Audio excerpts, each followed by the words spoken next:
आप सभी का स्वागत है हमारे क्लासेस में। और आज हम करने वाले हैं क्लास 12th का चैप्टर नंबर 1 का शीत युद्ध का दौर, जो कि कुछ महत्वपूर्ण जो इसमें बातें हैं वो हम सीखते हैं। आइए।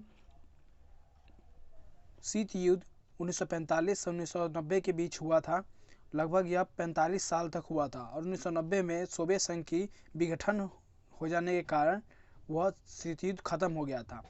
शीत युद्ध दो महादेशों के बीच में हुआ था, जो पहला है अमेरिका और दूसरा सोवियत संघ, जिसे अमेरिका यूएसए के नाम से जाना जाता था और सोवियत संघ यूएसएसआर के नाम से जाना जाता था।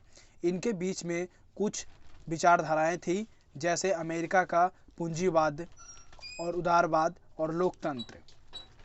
सोवियत संघ साम्यवाद और समाजवाद के समर्थन में थे। शीत युद्ध के होने का एक मुख्य कारण विचारात्मक मतभेद ही था। दोनों देश अलग अलग विचार को समर्थन करते थे, उसके अनुसार व्यवस्था को चलाते थे। इसी मतभेद के कारण शीत युद्ध हुआ। शीत युद्ध होने से विश्व दो हिस्सों में बंट गया, पहली दुनिया और दूसरी दुनिया। पहली दुनिया अमेरिका यूएसए को कहा जाता था और दूसरी दुनिया सोवियत संघ को कहा जाता था। पहली दुनिया उन देशों को कहा जाता था जो यूएसए अमेरिका के साथ थे, और दूसरी दुनिया उस देश को कहा जाता था जो सोवियत संघ के साथ थे। तीसरी दुनिया गुट निरपेक्ष दुनिया थी, उसके बारे में अगले वीडियो में पढ़ेंगे। दोनों महाशक्तियों द्वारा अपनी अपनी विचारधाराओं को प्रभावी रूप से आगे बढ़ाने के लिए, ये दिखाने के लिए तथा दूसरे देश को दिखाने के लिए कि हमारा विचारधारा उससे ज़्यादा अच्छा है, इसके साथ कुछ गठबंधन बनाए गए, जैसे अमेरिका के साथ नाटो, सीटो और सेंटो, और सोवियत संघ के साथ वर्सा पैक्ट। तो चलिए कि विचारधाराओं के बारे में बात करते हैं। जैसा कि हमने देखा, अमेरिका का पूंजीवाद, उदारवाद, लोकतंत्र का समर्थक करते थे, और दूसरी तरफ सोवियत संघ साम्यवाद और समाजवाद के समर्थक था। आखिरकार ये विचारधारा थी क्या? सबसे पहले हम बात करते हैं पूंजीवाद के बारे में। पूंजीवाद के अंतर्गत एक देश के सभी उत्पादन संबंधित फैसले, जैसे क्या उत्पादन करे, कैसे उत्पादन करे, कितना उत्पादन करे, फैसले लेने का अधिकार सामान्य जनता के हाथ में होता है। दूसरे शब्दों में देश के निजी क्षेत्र पूरी तरह स्वतंत्र होता है। वहाँ की जो अपनी निजी कंपनियां बना सकते हैं और अपना कोई भी रोजगार खोल सकते हैं। इसके उलट बिल्कुल समाजवाद के अंतर्गत इस व्यवस्था में एक देश के सभी उत्पादन संबंधित फैसले लेने का अधिकार मुख्य रूप से सरकार के हाथ में होता है। जो यहाँ के जितने भी फैसले होते हैं वो सरकार लेते हैं, और निजी क्षेत्र या पूरी तरह अनुपस्थित होते हैं। और यहाँ पे जो निजी कंपनियाँ होती हैं वो बिल्कुल नहीं होती है, या होती भी है फिर सरकार के अनुसार कार्य करता है। और जो कंपनियाँ होती हैं वो सरकार के ही द्वारा की गई नियमों को पालन करते हैं और कार्य करते हैं। अगर हम बात करें अगली विचारधारा की, उदारवाद के बारे में। उदारवाद का मतलब होता है व्यवस्था को उदार बनाना। उदार बनाने का मतलब फ्री बनाना। कहने का मतलब कि ऐसी व्यवस्था जिसके अंतर्गत प्रत्येक व्यक्ति अधिक से अधिक स्वतंत्रता प्रदान करने के प्रयास किए जाते हैं। और इसके बिल्कुल अपोजिट साम्यवाद के अंतर्गत ऐसी व्यवस्था जो समानता पर आधारित, जहां सभी लोग समान अधिकार प्रदान किए जाते हैं, परंतु यह स्वतंत्रता से कॉम्प्रोमाइज़ करते हैं। और तीसरा है लोकतंत्र। लोकतांत्रिक व्यवस्था में सामान्य जनता द्वारा अपने शासकों का चुनाव स्वयं किया जाता है।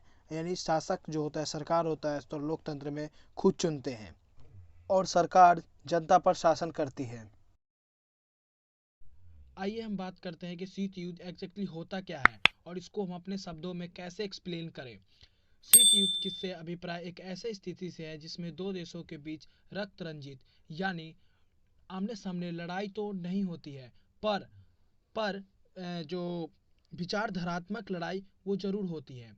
दूसरे शब्दों में दोनों महाशक्तियों युद्ध के अलावा अलग अलग तरीकों गठबंधन बनाकर हथियारों के निर्माण द्वारा से खुद को एक दूसरे से बेहतर साबित करने का प्रयास करती है, और अप्रोच के तर्क के कारण युद्ध करने का खतरा मोल नहीं लेती है।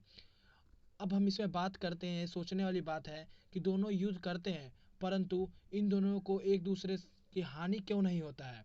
ये इनके आखिरकार ये दोनों जो महाशक्तियाँ सामने आकर युद्ध क्यों नहीं की, इसके पीछे का एक कारण है आइए वो अप्रोध के अंतर्गत इसमें दोनों देश आपस में युद्ध करने का खतरा नहीं लेते थे, क्योंकि वो दोनों देश जानते थे कि युद्ध करने से किसी को भी फायदा नहीं होगा और शायद युद्ध होने के बाद किसी के लिए कुछ भी नहीं बचेगा। इसीलिए ये दोनों आमने सामने युद्ध नहीं करते थे। हम लिख सकते हैं कि अप्रोध का तर्क वह स्थिति है जिसमें दोनों देश आपस में युद्ध करने का खतरा नहीं लेते थे, क्योंकि दोनों देश के बहुत शक्तिशाली होते हैं और युद्ध के बाद होने वाली हानि को उठाना नहीं चाहते थे। शीत युद्ध की वजह से विश्व पर क्या प्रभाव पड़ा? विश्व के अंदर दो विश्व का शुरुआत हुआ, दो ध्रुवीयता का उदय हुआ। दो ध्रुवीयता का उदय का मतलब होता है शक्तियों का केंद्र। जब विश्व के शक्तियों को अलग अलग केंद्र बन जाता है तो ऐसे परिस्थितियों में दो ध्रुवीय कहलाता है, दो ध्रुवीय कहा जाता है। अपने आसान शब्दों में कहें तो वह स्थिति जब विश्व के शक्ति का दो केंद्र हो या दो केंद्र में बांटा जाता हो तो दो ध्रुवीयता कहलाता है। दोनों महाशक्तियों ने अपनी अपनी विचारधाराओं को अच्छा दिखाने के लिए कुछ संधि संगठन का निर्माण किया। जैसे कि हमने देखा 3 सैन्य संधि थे, नाटो, सीटो, सेंटो और सोवियत संघ का वर्सा पैक्ट।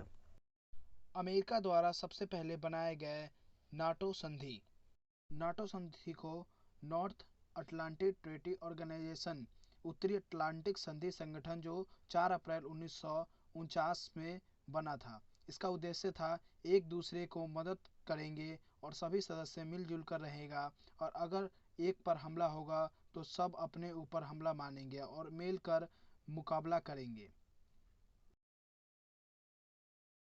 अमेरिका के द्वारा दूसरा संगठन बनाया गया था सीएटो, जिसको south east Asian treaty organisation कहते हैं। इसकी स्थापना 1954 में हुई थी। इसका उद्देश्य है साम्यवादी की विस्तारवादी नीतियों के दक्षिणी पूर्व एशियाओं के देशों से रक्षा करना। जो साम्यवादी और विस्तारपूर्ण नीतियां का जो से दक्षिणी एशियाओं पूर्वी एशियाओं को देशों की रक्षा करना है। अमेरिका द्वारा तीसरी संधि बनाई गई थी जिसको सीटो के नाम से जाना जाता है, सेंट्रल ट्रेटी ऑर्गेनाइजेशन, जिसकी स्थापना 1955 में किया गया था। इसका उद्देश्य सोवियत संघ की मध्य पूर्व से दूर रखना और सोवियत के प्रभाव को रोकना। सोवियत संघ के वर्सा संधि का उद्देश्य था, इसका उद्देश्य नाटो में शामिल देशों से मुकाबला करना था। आगे हम देखें कि हमारे दिमाग में एक ख्याल आता है कि इतने बड़े बड़े महाशक्तियों को छोटे छोटे देशों की ज़रूरत ही क्या हुआ करती थी। वो खुद ही इतनी शक्तिशाली होती थी कि वो खुद दूसरे के सामना कर सकती थी। इसके पीछे का कारण क्या था? महाशक्तियों को छोटे देशों के साथ गठबंधन। भले ही महाशक्तियों के पास महत्वपूर्ण संसाधन थी, परंतु उनको खनिज जैसे पदार्थों के लिए छोटे देशों से ही आपूर्ति हुआ करती थी। दूसरा, सैनिक ठिकाने। महाशक्तियों बहुत सी सैनिक के लिए उनको संचालन के लिए छोटे देशों से मुहैया कराया जाता था। साथ ही छोटे देशों पर नज़र रखने के लिए भी काम आते थे। और तीसरा है भूक्षेत्र।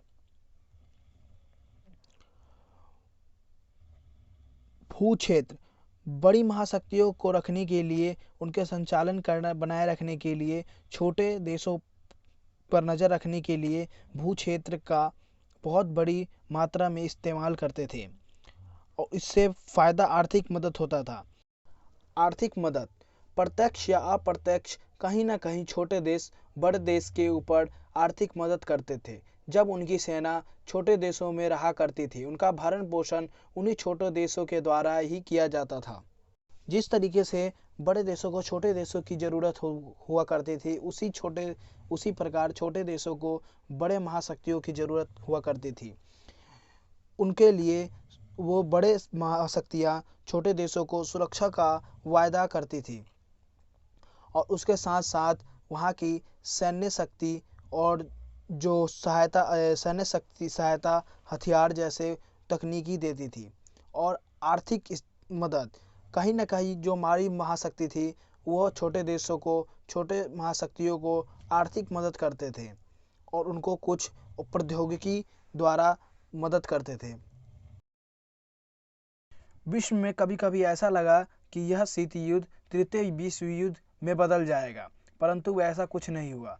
इन सारी परिस्थितियों, इन सारी घटनाओं को देखकर लगा शीत युद्ध तृतीय विश्व युद्ध में बदल जाएगा। शीत युद्ध के दायरे कहा जाता है। अगर हम इसको एक लाइन में कैसे लिखते हैं, हम लिखते हैं इसको ऐसे। शीत युद्ध के दायरे से हमारा अभिप्राय उन स्थितियों से है जिनमें ऐसा लगा दोनों महाशक्तियों के बीच युद्ध हो जाएगा, परंतु युद्ध नहीं हुआ। ऐसे ही शीत युद्ध की चरम सीमा कहा गया क्यूबा मिसाइल संकट जो 1962 में हुआ था। ऐसा लगता था कि इसमें भी तृतीय विश्व युद्ध हो ही जाएगा, परंतु ऐसा नहीं हुआ। बर्लिन के नाकेबंदी 1948 में हुआ, कोरिया संकट 1950 में, कांगो 1960 में और कांगो 1960 में, वियतनाम में अमेरिका का हस्तक्षेप 1954 से 1975 में हुआ, हंगरी के सोवियत संघ के हस्तक्षेप 1956 में हुआ। ऐसा लगता था कि ये तृतीय विश्व युद्ध में बदल जाएगा, परंतु ऐसा कुछ नहीं हुआ।